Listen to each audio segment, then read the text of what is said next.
Hi, welcome to our Community Access. I'm Terry Stiles, and we are in part 2 of Key of Hope. I'm with Dan and Rachel Smithers. They've come to the studio to visit us and also tell us a little bit more about Key of Hope and the choir students, young adults that we missed this year. They were here 2 years ago. Hopefully you got to see that program. If not, I'm going to give you a little reminder.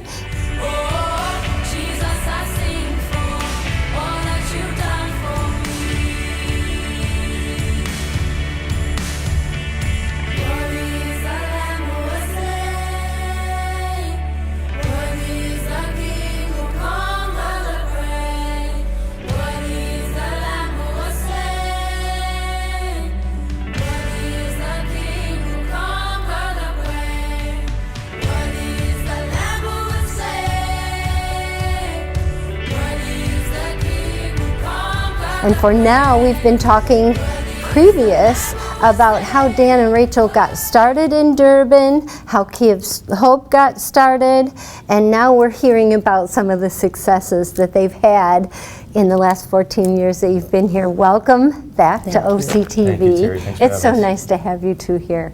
It gives me hope and joy. And that's the thing that I see on all of those young adults' faces, no matter what they're doing. I see them, I've seen video of them at your facility and working, educating one another, being educated, or just having that, it's a Saturday kids club, right? There's so much joy on their faces. And in a previous program, Mike Dare, who introduced me to you two, said that the joy is there because they don't know what they don't have. So how do you get them to create goals and obtain higher than what they have? What is it about your program that's doing that? Because it sounds like you're having successes all over the place. So I think one of the ways that we do that is, obviously we start with the children when they're young as we can. And like you said, when you're young, you don't know what you're missing. But as they get older, they begin to see discrepancies of maybe what they see on television, or when they are old enough to go out of their communities and go to town and experience life outside of maybe what they know in their settlement. Then they begin to wonder, why don't I have this, And or how can I get these things, or and so they begin to view the world in a different way, all the way from things, actual things, to education, to family.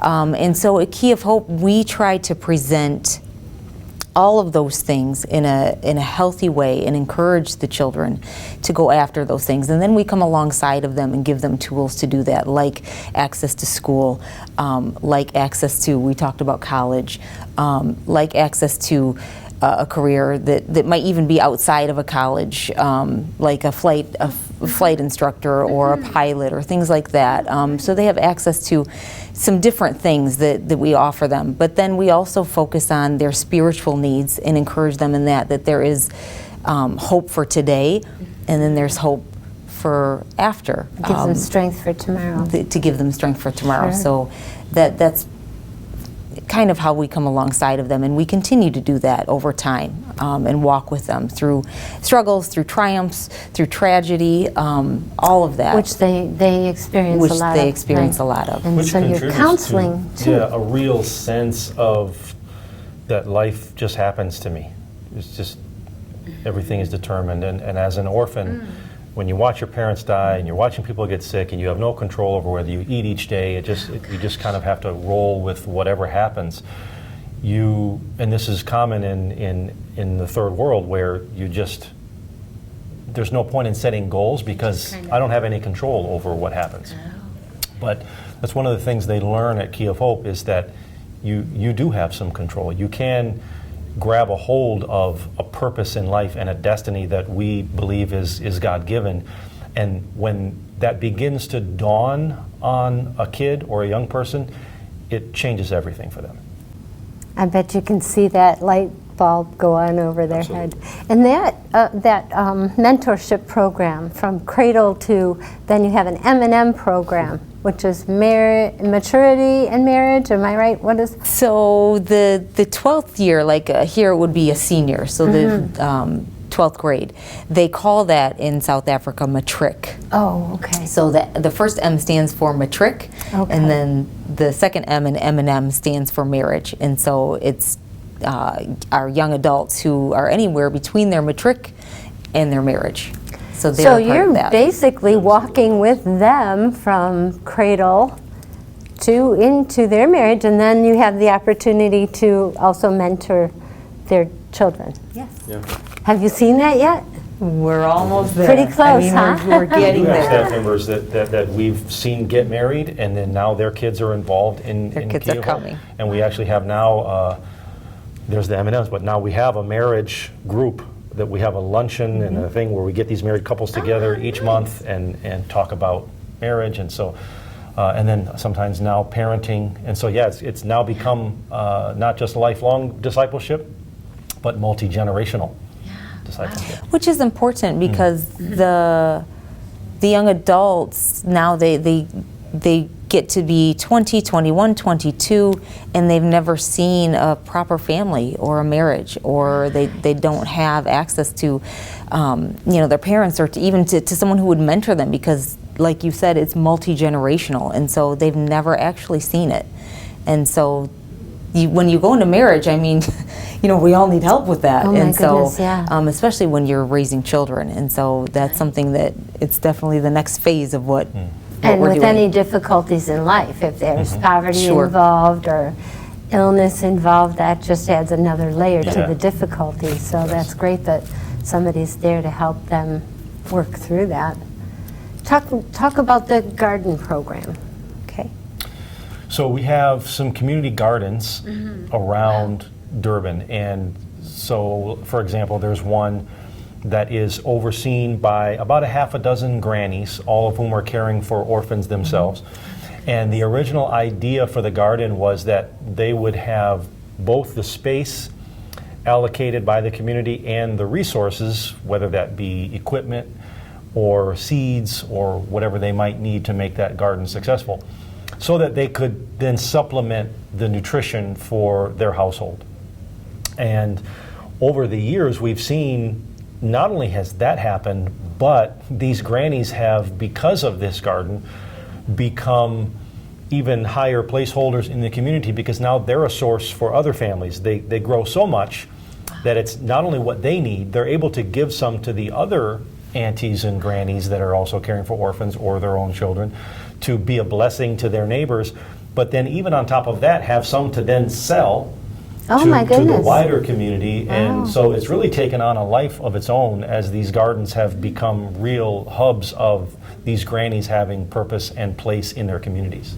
And that, again, is improving the community that they live in. Absolutely. And it really is a community thing. It's a bit different than maybe I would have thought of a garden before I moved to Africa, because I think of something that I have in my backyard. Sure. But there's not space for you to have a garden in your backyard. So the community sets a space where everybody agrees to this, and they know that this is for the garden, and they set it aside. And so then it's the grannies, but it's a community type thing. So how did that evolve? Did you go into the community and say, this is what you need here? How did that happen?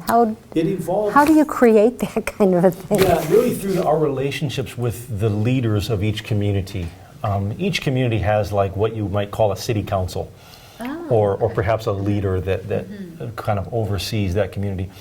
And as we're working with families and seeing the needs, we realized that this was a need that we could fill, but that would meet several different needs at once. Obviously, the primary purpose was food for that household. Feed the community, right. But then we could see it's giving these grannies Yeah. a purpose and a place Wow. in the community, and making them really the heroes that they are. a sense of pride that Yeah. they probably haven't felt before. Right? Absolutely. Yeah. And then also supplementing the nutrition and the groceries for families that are their neighbors, but then also a little bit of income that they're able to get from selling the surplus produce that they're able to grow. And it's just evolved with one garden that we thought, hey, this could be a good idea. We had a couple of ladies that we felt like would be responsible and trustworthy and be able to oversee that. And when we found success in that one, then we just sort of duplicated that in some other areas. So how many communities now have those gardens going? Out of our 17 communities that we have, there are 4 of them that have community gardens. Wonderful. And is that a yearly, can they grow yearly, or is it All year round. seasonal? Yes. All year All round? year round. Wow, that's wonderful. And so do they get supplements, financial supplements from the government at all? They do. So a child grant in South Africa is about $20 US per month. Wow, So it's not much. no, that's not going to It- get them their No. clothing for the school. It doesn't cover school fees. I mean, it doesn't even really cover food, daily food. Okay, talked about the garden. I really wanted to do that. And when we come back, I want to talk about the educational programs that you have. You have, what is it? The Hope Academy. And there's a couple other things, so we're not done yet. I'll let you go pretty soon. We'll be right back. Don't go away.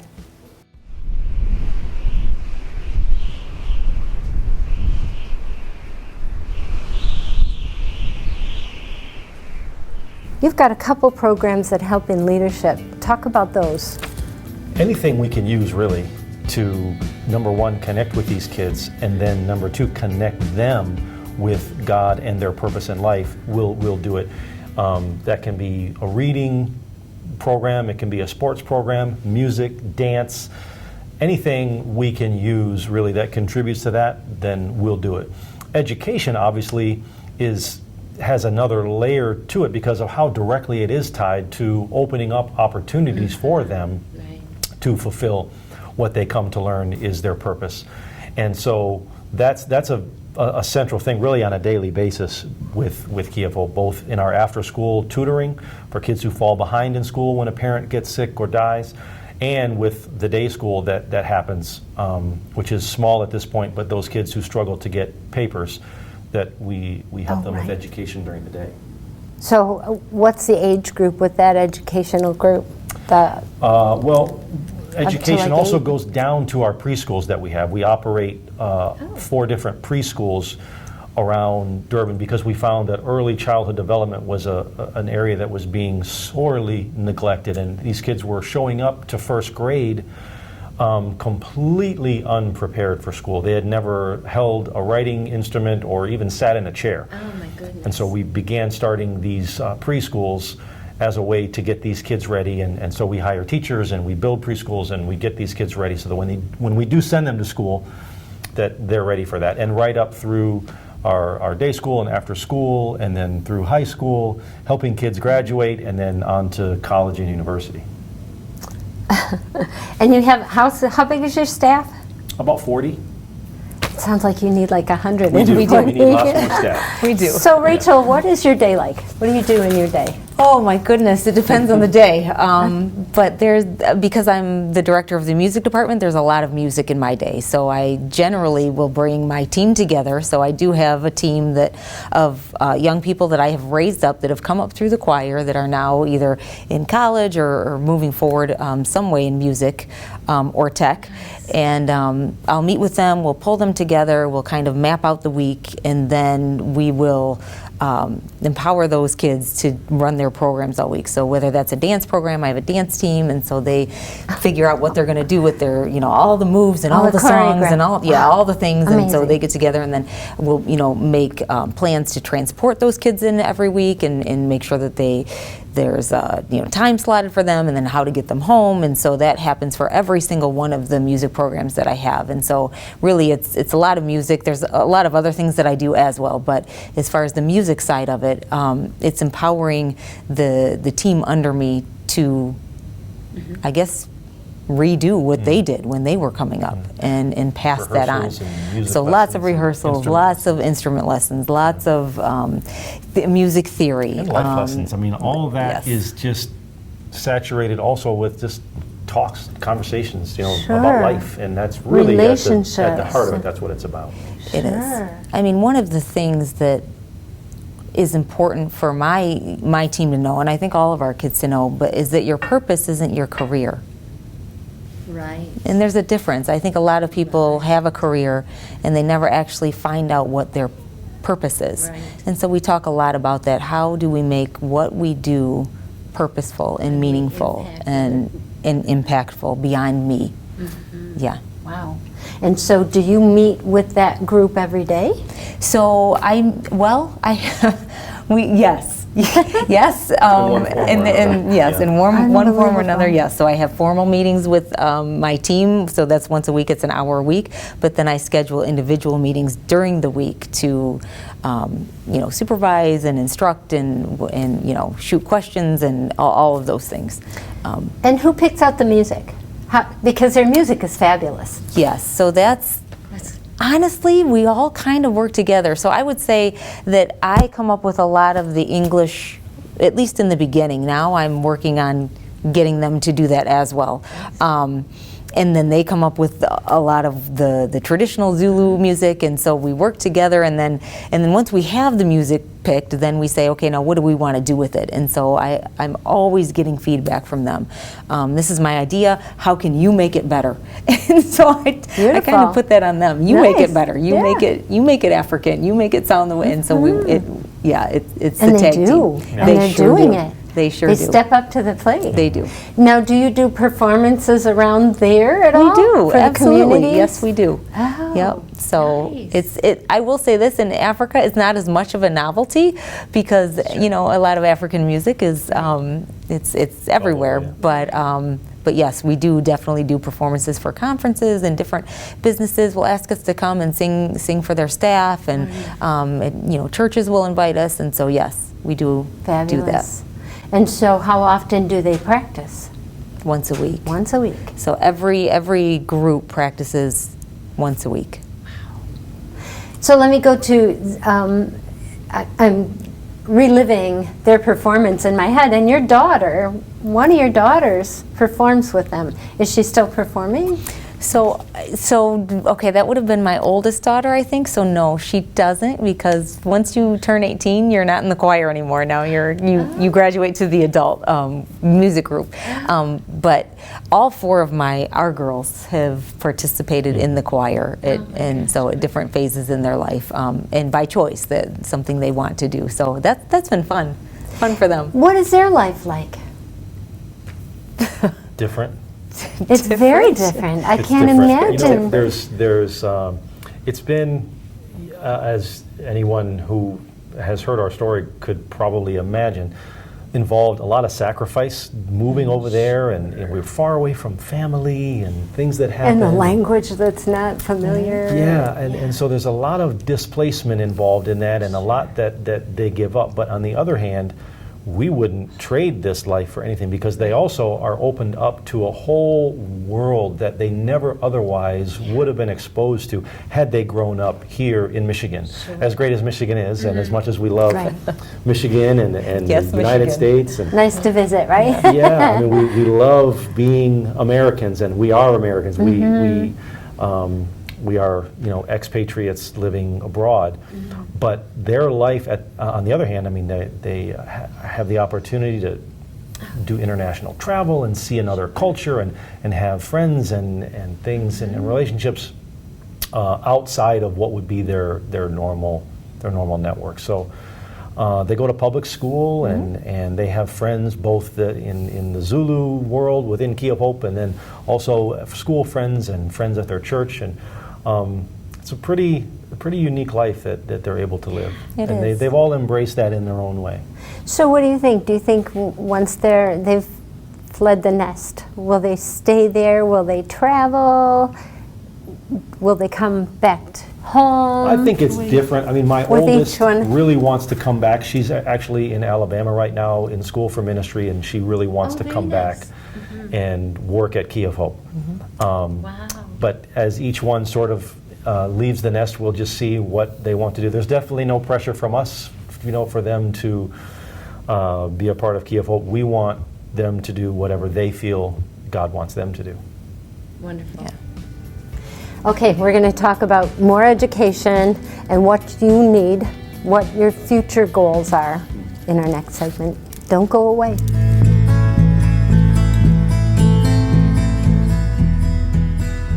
What has been the most difficult hurdle for you to get over to be where you're at right now? Ooh, difficult hurdle. I think adapting to a new culture, a new environment, and really not just learning it, but accepting it and trying to embrace it. Because that's something in America we don't have to do. I mean, we can stay in our culture and we're very comfortable. And so aside from obviously leaving family and leaving home and all of those things, that to me that's a given. Going into a new culture and learning how people think and why they do things the way they do it, and figuring that out so that when you are wanting to mentor a child or come alongside a family, you're doing it in a way where they feel loved and appreciated and empowered and accepted and understood. That's really important. And that's gotta not be easy. Some nuances that you need to dance around and rules definitely. that For you sure. don't know, social Yeah. rules. Unwritten rules, yeah. yeah. I think for me, the hardest thing has been the loss. Because of the nature of what we do. We lose kids consistently and constantly. And so there's always funerals, and there's always kids who are either sick or passed away, or walking with them through their parents passing away. And it's not something, I think if you do it right, it's not something you ever get used to. Sure, of course. And so anytime you get that news or that phone call or whatever, however that comes, it's always that gut punch, Yeah. you know, because it's just, look, when we went there, we knew goes with the territory, this is what we signed up for, but that doesn't make it easier, you know, and I think of, you know, here in Oxford, what's happened and transpired at Oxford High School in the Right. last few months, and it's funny that we're here in this time, and you know, You understand how we feel. we understand how people feel, and, Yeah. and I had the privilege of being a part of the prayer vigil that very night at Lake Point Church with Yeah. Pastor Jesse Holt, who's just an amazing guy, and just really understanding like what that means when someone is gone too soon, because that's something that's our life, Wow. you know, and so that sort of, I guess, mood that exists right now in Oxford and even Lake Orion, where people are pulling together and Right. trying to support one another. If you're watching this and you kind of are in that mix right now, then you have some idea of just what it's like for us at Key of Hope, and that's a difficult thing. Often. Yeah. Yeah, I bet that is difficult. How has COVID affected what you do?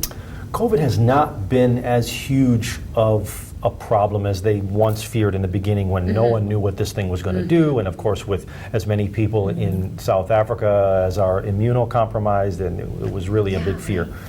But it hasn't been the big deal that people worried. What really has affected our kids more than anything else are the lockdowns and the restrictions that have isolated them even further.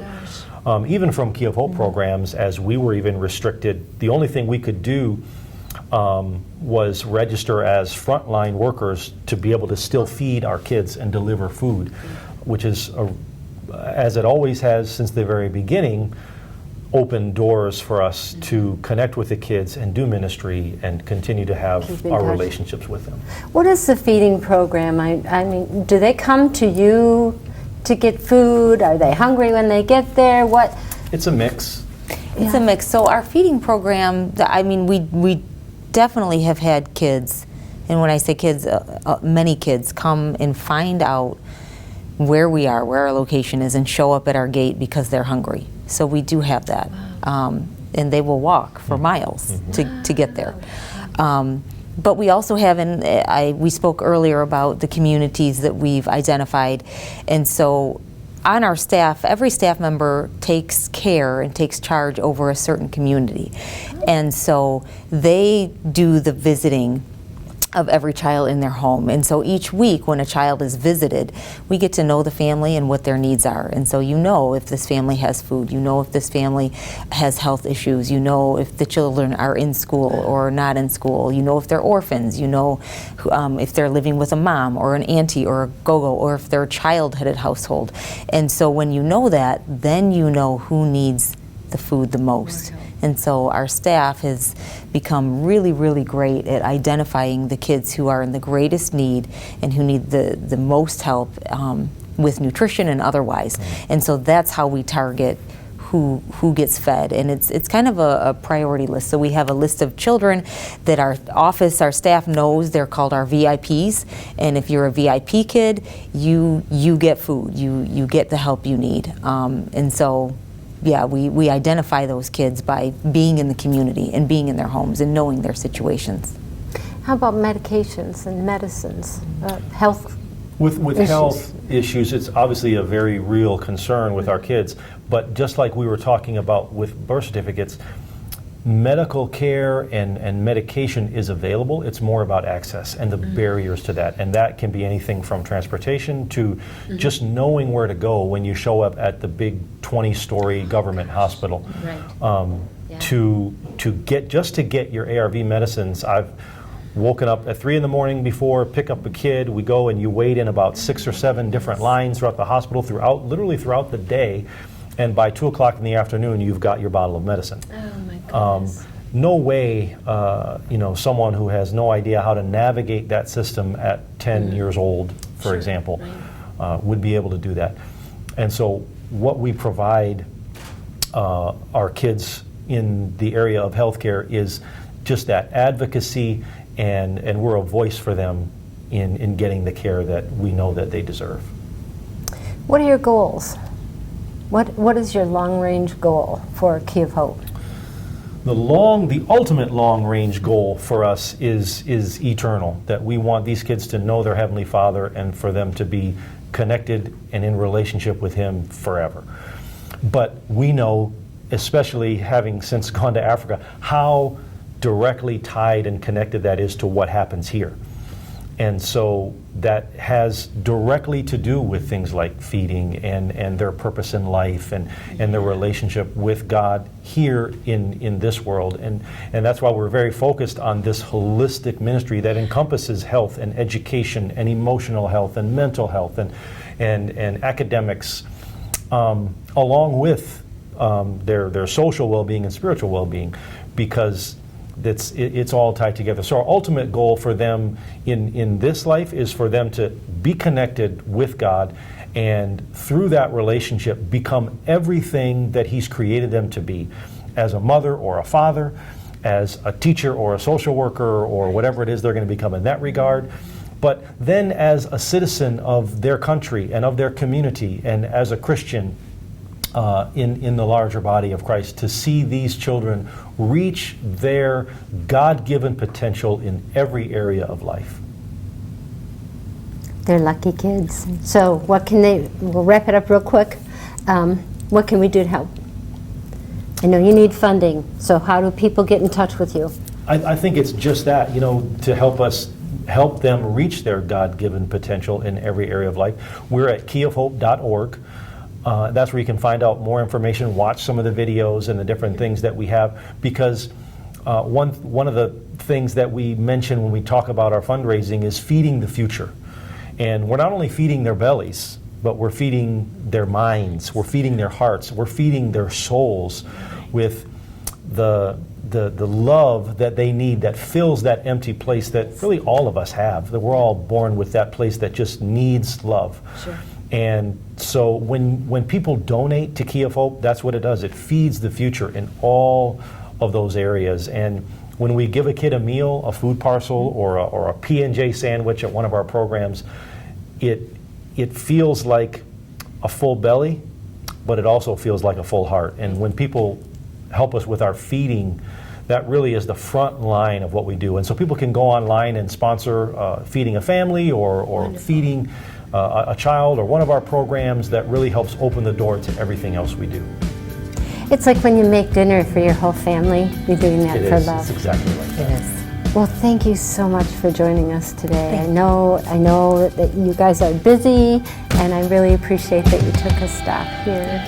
And It's an safe honor and a home. pleasure to be here. Pleasure. Thank you. Yeah. Thank you for joining us.